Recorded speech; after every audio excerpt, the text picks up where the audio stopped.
Pirineu.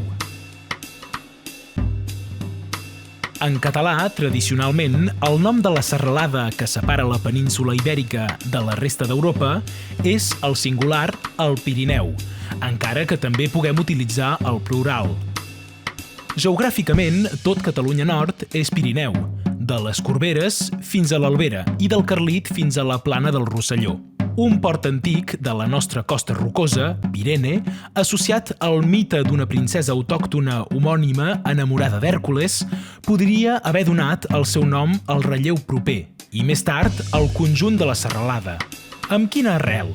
L'íber per, que significa passatge, aquí en el sentit de coll, el celta vir, que vol dir muntanya o eminència, el grec piros, que significa foc, en referència als incendis de pastures. Ho veiem, l'origen d'aquest macrotopònim obscur s'ha perd en el temps, dificultant-ne la interpretació i augmentant l'aura de misteri que sempre ha envoltat el Pirineu. El poeta Jacint Verdaguer no hi era insensible quan va compondre la seua llegenda pirinenca Canigó.